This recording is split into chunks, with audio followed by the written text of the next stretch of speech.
ಎಲ್ಲರಿಗೂ ನಮಸ್ಕಾರಗಳು. ಋಗ್ವೇದ ಕ್ಲಾಸಸ್ಗೆ ಸ್ವಾಗತ. ನಾವು ಈ ದಿನ ನವೆಂಬರ್ 12, 2025 ಪ್ರಚಲಿತ ವಿದ್ಯಮಾನಗಳ ಮಾಹಿತಿಯನ್ನು ತಿಳಿದುಕೊಳ್ಳೋಣ.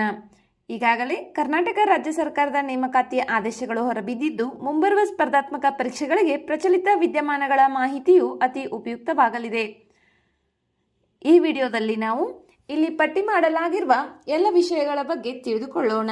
ಈ ವಿಷಯಗಳು ಮುಂಬರುವ ಸ್ಪರ್ಧಾತ್ಮಕ ಪರೀಕ್ಷೆಗಳಿಗೆ ಅತಿ ಉಪಯುಕ್ತವಾಗಲಿವೆ. ಆದ್ದರಿಂದ ವಿಡಿಯೋವನ್ನು ಕೊನೆವರೆಗೂ ವೀಕ್ಷಿಸಿ.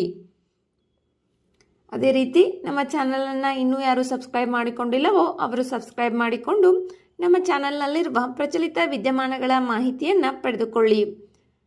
ಮೊದಲನೇ ಮಾಹಿತಿ ಬೂಕರ್ ಪ್ರಶಸ್ತಿ. ಈ ಬೂಕರ್ ಪ್ರಶಸ್ತಿಯು ಕಾದಂಬರಿಗೆ ನೀಡುವ ಒಂದು ವಿಶ್ವದ ಪ್ರಮುಖ ಸಾಹಿತ್ಯ ಪ್ರಶಸ್ತಿಯಾಗಿದೆ. ಇತ್ತೀಚೆಗೆ ಇದನ್ನು ಡೇವಿಡ್ ಸ್ಲೆಜ್ಲೆ ಅವರ ಫ್ಲೆಶ್ ಕಾದಂಬರಿಗಾಗಿ ಈ ಪ್ರಶಸ್ತಿಯನ್ನು ನೀಡಲಾಯಿತು. ಇವರು ಹಂಗೇರಿಯನ್ ಬ್ರಿಟಿಷ್ ಲೇಖಕರಾಗಿದ್ದಾರೆ. ಈ ಪ್ರಶಸ್ತಿಯನ್ನು ಪಡೆದ ಮೊದಲ ಹಂಗೇರಿಯನ್ ಬ್ರಿಟಿಷ್ ಲೇಖಕರು ಡೇವಿಡ್ ಸ್ಲೆಜ್ಲೆ ಆಗಿದ್ದಾರೆ. ಬೂಕರ್ ಪ್ರಶಸ್ತಿ ಇದನ್ನು ಯಾವಾಗ ಸ್ಥಾಪಿಸಲಾಯಿತು? 1969ರಲ್ಲಿ. ಎಲ್ಲಿ ಸ್ಥಾಪಿಸಲಾಯಿತು? ಯುಕೆಯಲ್ಲಿ ಸ್ಥಾಪಿಸಲಾಯಿತು. ಇದನ್ನು ಮೊದಲಿಗೆ ಕಾಮನ್ವೆಲ್ತ್ ಬರಹಗಾರರಿಗೆ ಮಾತ್ರ ನೀಡಲಾಗುತ್ತಿತ್ತು. ಈಗ ಜಗತ್ತಿನಾದ್ಯಂತ ಎಲ್ಲರಿಗೂ ಈ ಪ್ರಶಸ್ತಿಯನ್ನು ನೀಡಲಾಗುತ್ತದೆ. ಆದರೆ ಕಾದಂಬರಿಯು ಇಂಗ್ಲಿಷ್ನಲ್ಲಿ ಬರೆದಿರಬೇಕು ಮತ್ತು ಕಾದಂಬರಿಯಲ್ಲಿ ಅತ್ಯುತ್ತಮವಾದದ್ದನ್ನು ಉತ್ತೇಜಿಸುವ ಗುರಿಯನ್ನು ಈ ಪ್ರಶಸ್ತಿಯು ಹೊಂದಿದೆ. ಬೂಕರ್ ಪ್ರಶಸ್ತಿಯು ಮೂಲತಃ ಇಂಗ್ಲಿಷ್ನಲ್ಲಿ ಬರೆಯಲ್ಪಟ್ಟ ಯುಕೆ ಮತ್ತು ಐರ್ಲೆಂಡ್ನಲ್ಲಿ ಪ್ರಕಟವಾದ ಯಾವುದೇ ಕಾದಂಬರಿಗೂ ಅದರ ಲೇಖಕರ ರಾಷ್ಟ್ರೀಯತೆಯನ್ನು ಲೆಕ್ಕಿಸದೆ ಪ್ರಶಸ್ತಿಯನ್ನು ನೀಡಲಾಗುತ್ತದೆ. ಕಾದಂಬರಿಯು ಇಂಗ್ಲಿಷ್ನಲ್ಲಿ ಮೂಲ ಕೃತಿಯಾಗಿರಬೇಕು. ಇದನ್ನು ನೋಂದಾಯಿತ ಯುಕೆ ಅಥವಾ ಐರಿಷ್ ಮುದ್ರೆಯಿಂದ ಮಾತ್ರ ಪ್ರಕಟಿಸಿರಬೇಕು. ಸ್ವಯಂ ಪ್ರಕಟಿತ ಕಾದಂಬರಿಗಳು ಅರ್ಹವಾಗಿರುವುದಿಲ್ಲ. ವಿಜೇತರಿಗೆ 50,000 ಪೌಂಡ್ ಬಹುಮಾನ, ಆಯ್ಕೆಯಾದ ಪ್ರತಿಯೊಬ್ಬ ಲೇಖಕರಿಗೆ 2,500 ಪೌಂಡ್ ರೂಪಾಯಿ ಬಹುಮಾನಗಳನ್ನು ನೀಡಲಾಗುವುದು. ಭಾರತದಿಂದ ಬೂಕರ್ ಪ್ರಶಸ್ತಿಯನ್ನು ಪಡೆದವರು ಯಾರು ಎಂದು ನೋಡುವುದ? ಸ್ವತಂತ್ರ ರಾಜ್ಯಕ್ಕಾಗಿ VS ನೈಪಾಲ್, ಮಿಡ್ನೈಟ್ ಚಿಲ್ಡ್ರನ್ಗಾಗಿ Salman Rushdie, the god of small ಥಿಂಗ್ಸ್ಗಾಗಿ Arundhati Roy, the inheritance of ಲಾಸ್ಗಾಗಿ ಕಿರಣ್ ದೇಸಾಯಿ, ದಿ ವೈಟ್ ಟೈಗರ್ಗಾಗಿ ಅರವಿಂದ್ ಅಡಿಗ್. ಅದೇ ರೀತಿ ಇತ್ತೀಚೆಗೆ ಅಂತಾರಾಷ್ಟ್ರೀಯ ಬೂಕರ್ ಪ್ರಶಸ್ತಿಯನ್ನು ಹಾರ್ಟ್ಲ್ಯಾಂಡ್ ಕೃತಿಗಾಗಿ ಬಾನು ಮುಷ್ತಾಕ್ ಅವರು ಪಡೆದಿದ್ದಾರೆ. ಇವರು ಇದನ್ನು ಮೂಲತಃ ಕನ್ನಡದಲ್ಲಿ ಬರೆದಿದ್ದರು. ಅದನ್ನು ಇಂಗ್ಲಿಷ್ಗೆ ದೀಪಾ ಬಸ್ತೆ ಎನ್ನುವರು ಅನುವಾದ ಮಾಡಿದ್ದಾರೆ. ಅದರಿಂದ ಕನ್ನಡಕ್ಕಾಗಿ ಬಂದಂತಹ ಪ್ರಶಸ್ತಿ. ಹಾರ್ಟ್ಲ್ಯಾಂಡ್ಗಾಗಿ ಬಾನು ಮುಷ್ತಾಕ್ ಅವರು ಈ ಪ್ರಶಸ್ತಿಯನ್ನು ಪಡೆದಂತಹ ಮೊದಲ ಕನ್ನಡಿಗರಾಗಿದ್ದಾರೆ. ಇತ್ತೀಚೆಗೆ ಇವರು ನಮ್ಮ ಕರ್ನಾಟಕದ ದಸರಾವನ್ನು ಕೂಡ ಉದ್ಘಾಟನೆ ಮಾಡಿದ್ದಾರೆ. Next, Indian laburnum. ಏನಿದು ಇಂಡಿಯನ್ ಲ್ಯಾಬರ್ನಮ್? ಇವಾಗ ಏಕೆ ಸುದ್ದಿಯಲ್ಲಿದೆ ಎಂಬುದನ್ನು ತಿಳಿದುಕೊಳ್ಳೋಣ. ಮರಗಳ ಪಿನಲಾಜಿಯನ್ನು ಮೇಲ್ವಿಚಾರಣೆ ಮಾಡುವ ನಾಗರಿಕ ವಿಜ್ಞಾನ ಯೋಜನೆಯಾದ ಸೀಸನ್ ವಾಚ್ ಪ್ರಕಾರ ಕಳೆದ ಕೆಲವು ವರ್ಷಗಳಿಂದ ಭಾರತೀಯ ಲ್ಯಾಬರ್ನಮ್ ಮರಗಳ ಹೂಗಳು ಸಾಮಾನ್ಯಕ್ಕಿಂತ ಮೊದಲೇ ಅರಳುತ್ತಿವೆ ಎಂದು ಗಮನಿಸಲಾಗಿದೆ. ಭಾರತೀಯ ಲ್ಯಾಬರ್ನಮ್, ಇದರ ವೈಜ್ಞಾನಿಕ ಹೆಸರು ಕ್ಯಾಸಿಯಾ ಪಿಸ್ಟುಲಾ, ಉತ್ತರ ಭಾರತದಲ್ಲಿ ಅಮಾಲ್ಟಾಸ್ ಮತ್ತು ದಕ್ಷಿಣ ಭಾರತದಲ್ಲಿ ಕನಿಕೊನ್ನ ಎಂದು ಕರೆಯಲಾಗುತ್ತದೆ. ಇದು ಫ್ಯಾಬಿಸೆ ಕುಟುಂಬಕ್ಕೆ ಸೇರಿದ ಹೂಬಿಡುವ ಸಸ್ಯಗಳ ಒಂದು ಜಾತಿಯಾಗಿದೆ. ಇದನ್ನು golden shower tree, amaltas, purging fistula, pudding pipe ಮರ ಎಂದು ಕೂಡ ಕರೆಯಲಾಗುತ್ತದೆ. ಇದು ಭಾರತಕ್ಕೆ ಸ್ಥಳೀಯವಾಗಿದ್ದು ಕೇರಳ ಮತ್ತು ದೆಹಲಿಯ ರಾಜ್ಯ ಮರವಾಗಿದೆ.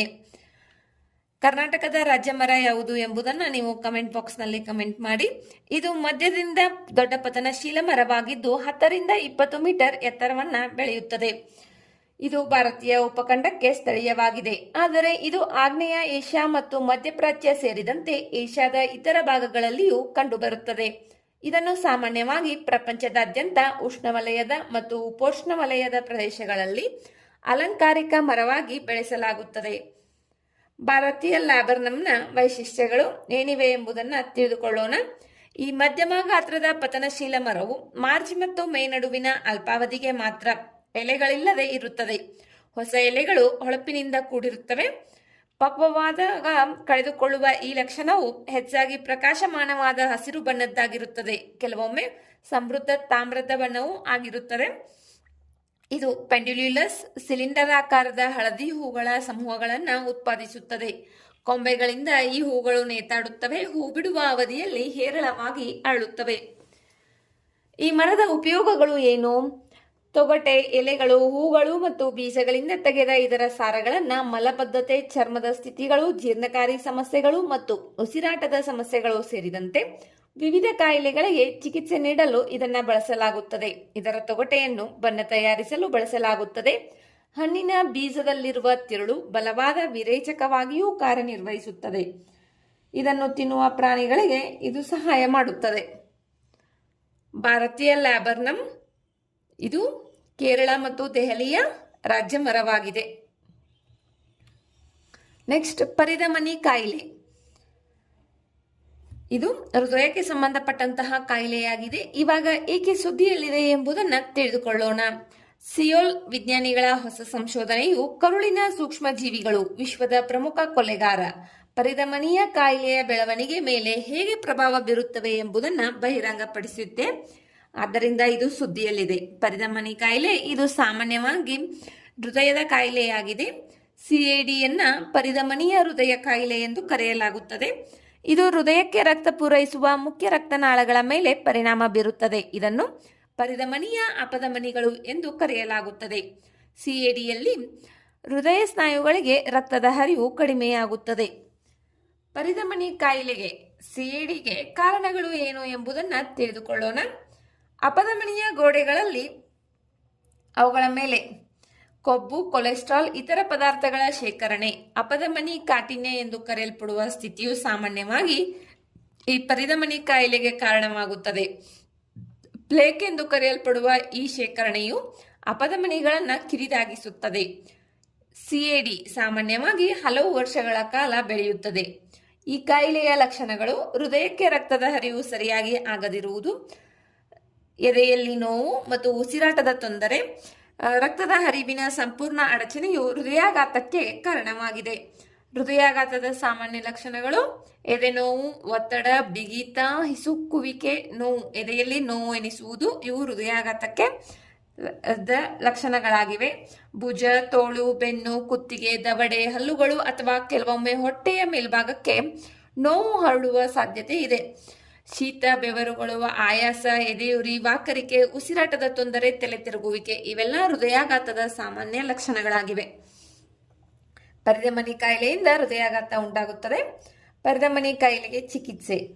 ಈ ಕಾಯಿಲೆಯು ಒಂದಿಷ್ಟು ಔಷಧಿ ಮತ್ತು ಶಸ್ತ್ರಚಿಕಿತ್ಸೆಯನ್ನು ಒಳಗೊಂಡಿರಬಹುದು. ಪೌಷ್ಟಿಕ ಆಹಾರ ಸೇವಿಸುವುದು, ನಿಯಮಿತವಾಗಿ ವ್ಯಾಯಾಮ ಮಾಡುವುದು, ಧೂಮಪಾನ ಮಾಡದಿರುವುದು ಈ ಪರಿಧಮನಿ ಕಾಯಿಲೆ ಬರುವಂತಹ ಪರಿಸ್ಥಿತಿಯನ್ನು ತಡೆಗಟ್ಟಲು ಇವೆಲ್ಲವೂ ಸಹಾಯ ಮಾಡುತ್ತವೆ. ನೆಕ್ಸ್ಟ್, ತುರ್ಕಾನಾ ಸರೋವರ. ಎಲ್ಲಿದೆ ಈ ತುರ್ಕಾನಾ ಸರೋವರ? ಇದು ಉತ್ತರ ಕೀನ್ಯಾದ ಶುಷ್ಕ ಭಾಗದಲ್ಲಿ ನೆಲೆಗೊಂಡಿದೆ. ಇದರ ಇನ್ನೊಂದು ಹೆಸರು ರುಡಾಲ್ಪ್ ಸರೋವರ. ಇದು ಇವಾಗ ಏಕೆ ಸುದ್ದಿಯಲ್ಲಿದೆ ಎಂಬುದನ್ನು ತಿಳಿದುಕೊಳ್ಳೋಣ. ಪೂರ್ವ ಆಫ್ರಿಕಾದಲ್ಲಿನ ಶುಷ್ಕ ಹವಾಮಾನವು ಸಾವಿರಾರು ವರ್ಷಗಳಿಂದ ಕೀನ್ಯಾದ ತುರ್ಕಾನಾ ಸರೋವರದಲ್ಲಿ ನೀರಿನ ಪ್ರಮಾಣವನ್ನು ಕಡಿಮೆ ಮಾಡಿದೆ. ಇದು ಭೂಕಂಪಗಳು ಮತ್ತು ಜ್ವಾಲಾಮುಖಿಗಳನ್ನು ಬಿಡುಗಡೆ ಮಾಡುತ್ತದೆ. ಆದ್ದರಿಂದ ಇದು ಸುದ್ದಿಯಲ್ಲಿದೆ. ಈ ತುರ್ಕಾನಾ ಸರೋವರ ಒಂದು ವಿಶಾಲವಾದ ಸರೋವರವಾಗಿದ್ದು ಇದು ಆಳವನ್ನು ಹೊಂದಿಲ್ಲ. ಇದರ ಉತ್ತರ ತುದಿಯು ಇಥಿಯೋಪಿಯಾದವರೆಗೆ ವಿಸ್ತರಿಸಿದೆ. ಇದು ಪೂರ್ವ ರಿಫ್ಟ್ ಕಣಿವೆಯ ಉದ್ದಕ್ಕೂ ದಕ್ಷಿಣದಲ್ಲಿ ಲೋಗಿಪಿ ಸರೋವರದಿಂದ ಬ್ಯಾರಿಯರ್ಸ್ ಎಂದು ಕರೆಯಲ್ಪಡುವ ಯುವ ಜ್ವಾಲಾಮುಖಿಗಳ ಗುಂಪಿನಿಂದ ಬೇರ್ಪಟ್ಟಿದೆ. ಸರೋವರಕ್ಕೆ ಹರಿಯುವ 3 ಪ್ರಮುಖ ನದಿಗಳು ಯಾವುವು? ಓಮೋ, ಕೆರಿಯೋ, ಟರ್ಕ್ವೆಲ್. ಈ 3 ನದಿಗಳಿಂದ ಸರೋವರಕ್ಕೆ ನೀರು ಬರುತ್ತದೆ. ಓಮೋ ನದಿ ವಾರ್ಷಿಕವಾಗಿ ಇದು 90% ನೀರಿನ ಹರಿವನ್ನು ಕೊಡುಗೆ ನೀಡುತ್ತದೆ. ತುರ್ಕಾನಾ ಸರೋವರ ಇದು ಮೇಲ್ಮೈ ವಿಸ್ತೀರ್ಣದಲ್ಲಿ ಆಫ್ರಿಕಾದ 4ನೇ ಅತಿದೊಡ್ಡ ಸರೋವರವಾಗಿದೆ. ವಿಶ್ವದ ಅತಿದೊಡ್ಡ ಶಾಶ್ವತ ಮರುಭೂಮಿ ಸರೋವರ ಈ ತುರ್ಕಾನಾ ಸರೋವರವಾಗಿದೆ.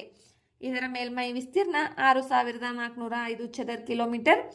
ಇದನ್ನು ಯುನೆಸ್ಕೋ ವಿಶ್ವ ಪರಂಪರೆ ತಾಣವೆಂದು ಗೊತ್ತುಪಡಿಸಲಾಗಿದೆ. ವಿಶಿಷ್ಟ ಜೀವ ವೈವಿಧ್ಯ ಮತ್ತು ಸಾಂಸ್ಕೃತಿಕ ಮಹತ್ವಕ್ಕೆ ಇದು ಹೆಸರುವಾಸಿಯಾಗಿದೆ.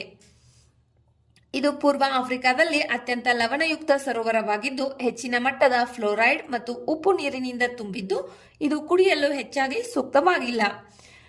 ಹಠಾತ್ ಬಿರುಗಾಳಿಗಳು ಆಗಾಗ್ಗೆ ಸಂಭವಿಸುತ್ತವೆ. ಇದು ಸರೋವರದ ಮೇಲೆ ನೌಕಾಯಾನವನ್ನ ಅಪಾಯಕಾರಿಯನ್ನಾಗಿ ಮಾಡುತ್ತದೆ.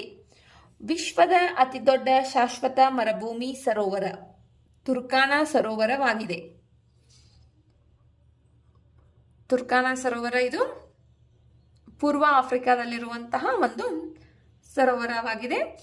ಕಿನ್ಯಾದಲ್ಲಿ ಇದು ಇದೆ. ಇದರ ಇನ್ನೊಂದು ಹೆಸರು ರುಡಾಲ್ಫ್ ಸರೋವರ. ಕಾರ್ನಿಯಾ, ಏನಿದು ಕಾರ್ನಿಯಾ? ಇದು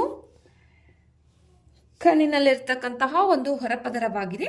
ಇವಾಗ ಏಕೆ ಸುದ್ದಿಯಲ್ಲಿದೆ ಎಂಬುದನ್ನು ತಿಳಿದುಕೊಳ್ಳೋಣ. ದೇಶಾದ್ಯಂತ ಕಾರ್ನಿಯಾ ದಾನ ಮತ್ತು ಕಸಿ ಸೇವೆಗಳನ್ನು ಹೆಚ್ಚಿಸಲು ಕೇಂದ್ರ ಆರೋಗ್ಯ ಮತ್ತು ಕುಟುಂಬ ಕಲ್ಯಾಣ ಸಚಿವಾಲಯ ಇತ್ತೀಚೆಗೆ ಮಾನವ ಅಂಗಗಳು ಮತ್ತು ಅಂಗಾಂಶಗಳ ಕಸಿ ನಿಯಮಗಳು 2025 ತಿದ್ದುಪಡಿ ಮಾಡಿವೆ.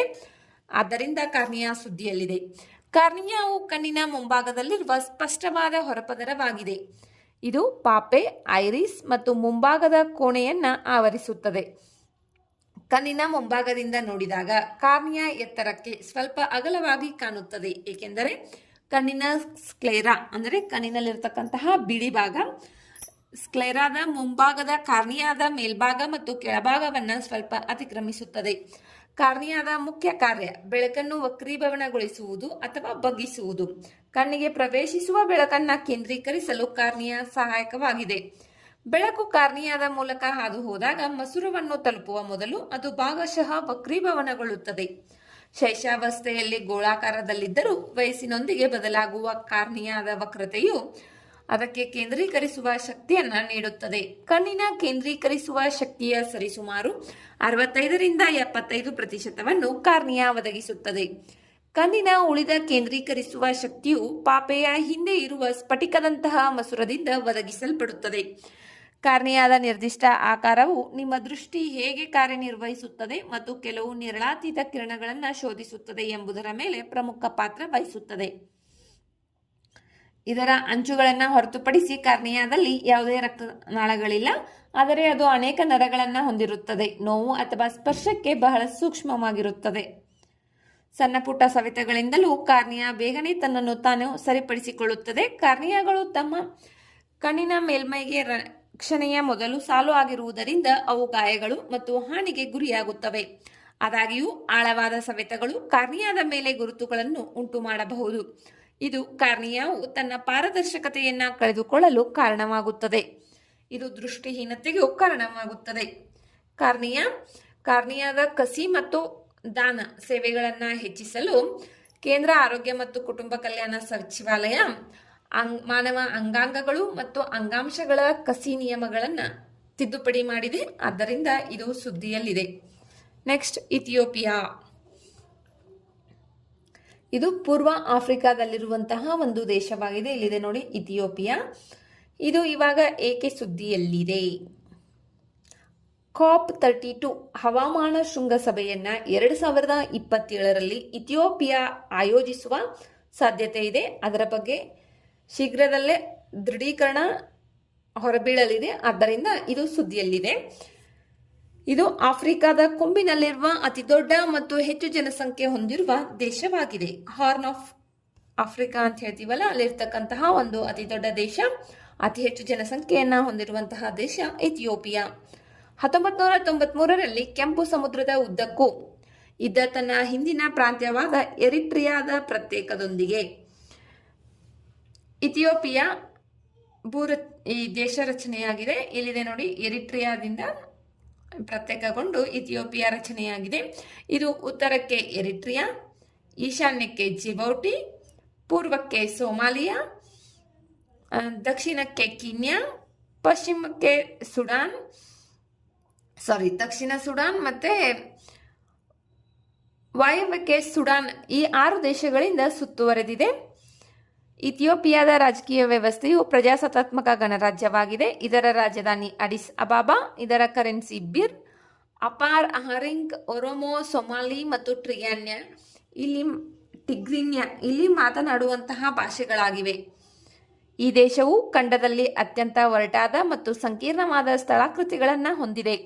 ರಿಫ್ಟ್ ವ್ಯಾಲಿ, ಪಶ್ಚಿಮ ಮತ್ತು ಪೂರ್ವ ಹೈಲ್ಯಾಂಡ್ಸ್, ಪಶ್ಚಿಮ ಮತ್ತು ಪೂರ್ವ ತಗ್ಗು ಪ್ರದೇಶಗಳು ಇವು ದೇಶದ 5 ಪ್ರಮುಖ ಸ್ಥಳಾಕೃತಿ ಲಕ್ಷಣಗಳಾಗಿವೆ. ದೇಶದ ಉತ್ತರ ಮಧ್ಯ ಪರ್ವತ ಶ್ರೇಣಿಗಳು ದೇಶದ ಅತಿ ಎತ್ತರದ ಶಿಖರವನ್ನ ಹೊಂದಿದ್ದು ಇದನ್ನು ಹಳದಿ ನೇರ ತ್ರಿಕೋನದೊಂದಿಗೆ ಗುರುತಿಸಲಾಗಿದೆ. 4533 ಮೀಟರ್ ಎತ್ತರದ ಮೌಂಟ್ ರಾಸ್ ಡೆಜನ್ ಇದಾಗಿದೆ. ಇಥಿಯೋಪಿಯಾದ 3 ಪ್ರಮುಖ ನದಿಗಳು ಬ್ಲೂ ನೈಲ್, ಓಮೋ ನದಿ ಮತ್ತು ಆವಾಶ ನದಿ. ತಾನಾ ಸರೋವರ ಆಫ್ರಿಕಾದ ಅತ್ಯಂತ ವಿಶಿಷ್ಟವಾದ ಆರ್ದ್ರ ಮರುಭೂಮಿ ಪರಿಸರ ವ್ಯವಸ್ಥೆಗಳಲ್ಲಿ ಒಂದಾಗಿದೆ. ಇಥಿಯೋಪಿಯಾದ 50% ಸಿಹಿ ನೀರಿನ ಮೂಲ ಇದಾಗಿದೆ. ಇದು ಇಥಿಯೋಪಿಯನ್ ಹೈಲ್ಯಾಂಡ್ಸ್ನ ವಾಯುವ್ಯದಲ್ಲಿದೆ. ಯಾವುದು? ತಾನಾ ಸರೋವರ. ವಿಶ್ವಸಂಸ್ಥೆಯ ಚಾರ್ಟರ್ಗೆ ಸಹಿ ಹಾಕಿದ ಮೊದಲ ಸ್ವತಂತ್ರ ರಾಷ್ಟ್ರಗಳಲ್ಲಿ ಇಥಿಯೋಪಿಯಾ ಕೂಡ ಒಂದಾಗಿತ್ತು. ಆಫ್ರಿಕಾದ ವಸಾಹತುಶಾಹಿ ನಿರ್ಮೂಲನೆ ಮತ್ತು ಪ್ಯಾನ್ ಆಫ್ರಿಕನ್ ಸಹಕಾರದ ಬೆಳವಣಿಗೆಗೆ ನೈತಿಕ ಮತ್ತು ಭೌತಿಕ ಬೆಂಬಲವನ್ನು ಈ ದೇಶ ನೀಡಿದೆ. ಈ ಪ್ರಯತ್ನಗಳನ್ನು ಆಫ್ರಿಕನ್ ಯೂನಿಟಿ ಸಂಘಟನೆ ಮತ್ತು ಆಫ್ರಿಕಾಕ್ಕಾಗಿ ವಿಶ್ವಸಂಸ್ಥೆಯ ಆರ್ಥಿಕ ಸಹಯೋಗದ ಸ್ಥಾಪನೆಯಲ್ಲಿ ಇವು ಪರಾಕಾಷ್ಠೆಯಾಗಿವೆ. ಇವೆರಡು ಅಡಿಸ್ ಅಬಾಬಾದಲ್ಲಿ ತಮ್ಮ ಪ್ರಧಾನ ಕಚೇರಿಯನ್ನು ಹೊಂದಿವೆ. ಇಥಿಯೋಪಿಯಾ COP32 ಹವಾಮಾನ ಶೃಂಗಸಭೆಯನ್ನು 2027ರಲ್ಲಿ ಇಥಿಯೋಪಿಯಾ ಆಯೋಜಿಸುವ ಸಾಧ್ಯತೆ ಇದೆ. ಅದರ ಬಗ್ಗೆ ಶೀಘ್ರದಲ್ಲಿಯೇ ದೃಢೀಕರಣ ಹೊರಬೀಳಲಿದೆ. ಆದ್ದರಿಂದ ಇದು ಸುದ್ದಿಯಲ್ಲಿದೆ. ಹೊಸದಾದ ಮಾಹಿತಿಗಳನ್ನು ತಿಳಿದುಕೊಂಡಿದ್ದೇವೆ. ವಿಡಿಯೋದಲ್ಲಿರುವ ಮಾಹಿತಿ ಅತಿ ಉಪಯುಕ್ತವೆನಿಸಿದರೆ ವಿಡಿಯೋಗೆ ಒಂದು ಲೈಕ್ ಮಾಡಿ. ಮತ್ತಷ್ಟು ಮಾಹಿತಿಗಾಗಿ ನಮ್ಮ ಚಾನಲ್ನಲ್ಲಿರುವ ವಿಡಿಯೋಗಳನ್ನು ವೀಕ್ಷಿಸಿ. ಮುಂಬರುವ ವಿಡಿಯೋಗಳು ಮತ್ತು ಮಾಹಿತಿಗಾಗಿ ನಮ್ಮ ಚಾನಲನ್ನು ಸಬ್ಸ್ಕ್ರೈಬ್ ಮಾಡಿಕೊಳ್ಳಿ. ನಿಮ್ಮ ಸ್ನೇಹಿತರೊಂದಿಗೆ ಹಂಚಿಕೊಳ್ಳಿ. ನಿಮ್ಮ ಅಮೂಲ್ಯವಾದ ಸಮಯವನ್ನು ನೀಡಿ ತರಗತಿಯನ್ನು ವೀಕ್ಷಿಸಿದ್ದಕ್ಕಾಗಿ ಧನ್ಯವಾದಗಳು.